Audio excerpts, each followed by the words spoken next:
ये जितने सदस्यों कुरियन साहब का नाम देते हैं वो सबको मालूम ही भी नहीं होगा कि कुरियन साहब का शताब्दी चल रहा है, जो गुजरात सरकार मना रही है, ना केरल सरकार मनाती है, ना बंगाल सरकार। और साहब मैं एक बात स्पष्टता से कहना चाहता हूं, अमूल की नींव त्रिभुवन दास पटेल ने डाली। एक बात, कुरियन जी को अमूल में जॉब देने का काम त्रिभुवन पटेल ने किया। इनको नेदरलैंड डेयरी विज्ञान बढ़ाने के लिए त्रिभुवन पटेल ने भेजा। और मान्यवर, हर व्यक्ति तक, हर गरीब महिला तक ये मुनाफा पहुंचे, ये स्पिरिट भी त्रिभुवन पटेल का ही था, इसलिए त्रिभुवन पटेल के नाम से। प्रश्न है कि श्री सौगत राय द्वारा प्रस्तुत संशोधन संख्या 1 और 2 को स्वीकृत किया जाए। जो सदस्य इसके पक्ष में हाँ गए है, ऐसा है, कुरियन का कंट्रीब्यूशन है, इसीलिए हम मना रहे हैं। एक भी कांग्रेस शासित राज्य इनकी शताब्दी नहीं मना रहा है। क्यों नहीं मनाते आप? और मान्यवर, कोई भी यूनिवर्सिटी का नाम बनाएंगे तो एक ही व्यक्ति के नाम से रहेगा। कभी व्यक्तियों के समूह के नाम से यूनिवर्सिटियां बनती है क्या? हमने तो कम से कम हमारे नेता का नाम नहीं दिया है। त्रिभुवन भाई पटेल कांग्रेस के नेता थे, आपको मालूम नहीं है। प्रश्न ये है कि श्री सौगत राय द्वारा प्रस्तुत संशोधन संख्या 1 और 2 को स्वीकृत किया जाए। कांग्रेस के नेता पर भी इसलिए है क्योंकि वो नेहरू परिवार के सदस्य नहीं है। प्रश्न ये है कि सौगत राय द्वारा प्रस्तुत संशोधन संख्या 1, मगर विचारों का दारिद्र्य आज भी खलास नहीं हुआ है। अभी मेरे सामने बैठा है, वैचारिक रूप का दारिद्र्य का नरेंद्र भाई के पास ही इलाज नहीं है। मानव, ये विचारों की जो गरीबी है, इसको तो हम कैसे मिटा सकते हैं? वो तो पार्टी की हायरार्की में ऊपर से नीचे आती है, अब ऊपर ही नहीं है। हमारे गुजरात में कहावत है कि कुएं में भी नहीं है तो खेत में कहां से आएगा? मान्यवर, ये वैचारिक दारिद्र्य का मेरे पास कोई इलाज नहीं है। मान्यवर, एक गरीब के सामने एक समस्या आ गई कि अब क्या करना। मुफ्त अनाज मिल गया, बिजली का कनेक्शन आ गया, गैस आ, इसके लिए वो संघर्ष कर रहा। अब उसको आगे बढ़ना है, कुछ उद्यम करना है, देश के विकास में अपना योगदान देना है, मगर उसके पास पूंजी नहीं है, बेचारे के पास पूंजी नहीं है।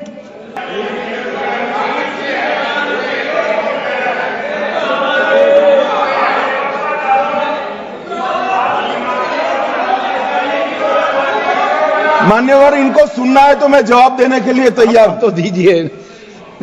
मान्यवर, इनको घर में गैस देने का काम हुआ, 5 लाख तक का आयु दवाइयों का पूरा खर्च माफ कर दिया गया, और मान्यवर, उनके घर में बिजली भी पहुंचाई।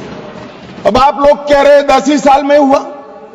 मैं आपको बताना चाहता हूं, नरेंद्र मोदी जी आने के पहले 75 साल में 12 करोड़ गैस के सिलेंडर, गरीबों के नहीं, अर्बन एरिया के गरीबों के बहुत छोटी सी संख्या थी, और नरेंद्र मोदी जी ने 10 साल में 12 करोड़ बांटे।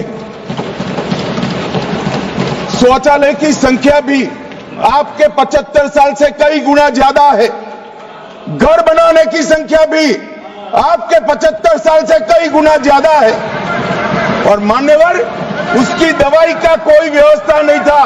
आज देश के हर गरीब को, दिल्ली में भी कमल खिल गया, दिल्ली बाकी था, वहां पर भी आयुष्मान भारत आ गया। मान्यवर, आज देश के हर गरीब को 5 लाख तक का खर्चे का चिंता नहीं करना। सिर्फ बंगाल बचा है दादा, ये चुनाव के बाद वहां पर भी कमल खिलेगा और वहां पर भी आयुष्मान भारत आ जाएगा। मान्यवर, मैं नहीं बोल रहा था ये बुलवाए, मैं तो सीधा विषय पर जा रहा। मान्यवर, 10 वर्ष में 25 करोड़ लोग गरीबी रेखा के बाहर आए। एक प्रकार से इसको घर मिल गया, घर में बिजली मिल गई, घर में पानी मिल गया, घर में शौचालय मिल गया, घर के ऊपर सोलर पैनल लगने लगा, इसको 5 लाख तक का बीमा मिल गया, 5 किलो अनाज मुफ्त मिल गया। अब गरीब को ये सब मिल तो गया, मगर इसके सामने एक बहुत बड़ी समस्या आ गई। समस्या ये आई मान्यवर कि पहले इसका पूरा जीवन पीढ़ियों तक 365 दिन जिन चीजों के लिए जाता था, वो सारी चीजें मोदी जी ने 10 साल में समाप्त कर दी। अब वो क्या करे, उसके लिए तो कोई काम ही नहीं बचा। अब वो गरीब को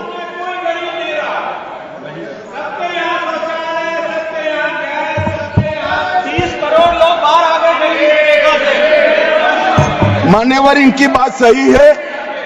ये भौतिक संपदा की जो बात कर रहे हैं, देश में ढेर सारे लोगों को ये मिला है, मगर विचारों का दारिद्र्य आज भी खलास नहीं हुआ है। अभी मेरे सामने बैठा है, वैचारिक रूप का दारिद्र्य का नरेंद्र भाई के पास ही इलाज नहीं है। मान्यवर, ये विचारों की जो गरीबी है, इसको तो हम कैसे मिटा सकते हैं?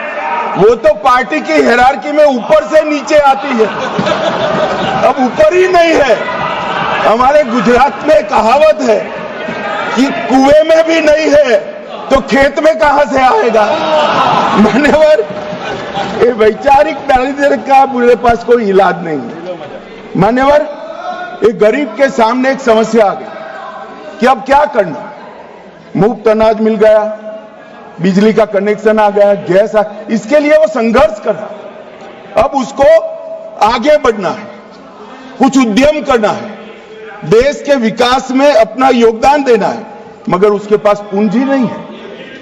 बेचारे के पास पूंजी नहीं है। पूंजी नहीं है तो वो कैसे करे? और मान्यवर, पूंजी बगैर के व्यक्ति को उद्यमिता के साथ जोड़ने का एक ही रास्ता है, कोऑपरेटिव सेक्टर, जिसके माध्यम से 100-100 रुपए की पूंजी के मिलाकर करोड़ों लोग साथ में आकर अपना उद्यम कर रहे हैं, सम्मानपूर्वक जी रहे हैं, स्वरोजगार भी प्राप्त कर रहे हैं और स्वरोजगारी के माध्यम से देश के विकास में अपना योगदान भी दे रहे हैं। मान्यवर,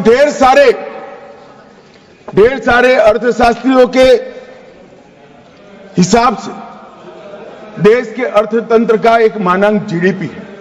इसको मैं भी स्वीकार करता हूं। जीडीपी एक बहुत बड़ा मानांक होता है देश के अर्थतंत्र की स्वास्थ्य बताने का, मगर भारत जैसा देश जहां 130 करोड़ की आबादी है, इसके साथ जीडीपी के साथ साथ रोजगारी भी बड़ा माध्यम है। मान्यवर, रोजगारी भी बड़ा माध्यम है। और सहकारिता क्षेत्र एकमात्र ऐसा क्षेत्र है जो 130 करोड़ लोगों को स्वरोजगार के माध्यम से देश के विकास के साथ भी जोड़ता है और अपने सम्मान की भी रक्षा कर सकता है। मान्यवर, इसलिए नरेंद्र मोदी जी ने 75 साल से देश का किसान, ग्रामीण व्यक्ति, कोऑपरेटिव लीडर मांग कर रहे थे कि देश की भारत सरकार के अंदर एक कोऑपरेटिव मंत्रालय बने। कोई नहीं सुनता था।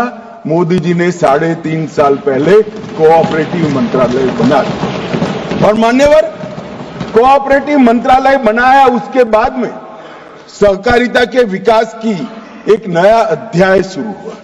मान्यवर, कोऑपरेटिव मंत्रालय बनाने के बाद देश की 8 लाख सहकारी समितियां हैं, 30 करोड़ लोग इसके सदस्य बने हैं। एक प्रकार से हर परिवार से एक व्यक्ति जुड़ा है। देश में हर 5वां व्यक्ति कोऑपरेटिव से जुड़ा हुआ है और इसके विकास के लिए 75 साल से कोई प्रयास मान्यवर नहीं किया गया था। और मान्यवर, इसीलिए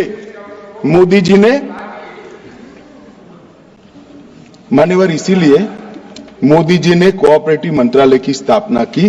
और इसके बाद क्या हुआ? मान्यवर, 3.5 साल के अंदर कोऑपरेटिव मंत्रालय ने ढेर सारा काम किया है। 75 साल से देश के सहकारिता आंदोलन चलते पूरे देश भर में एक प्रकार से सिमेट्रिक आंदोलन नहीं रहा। विसंगतियां हुई।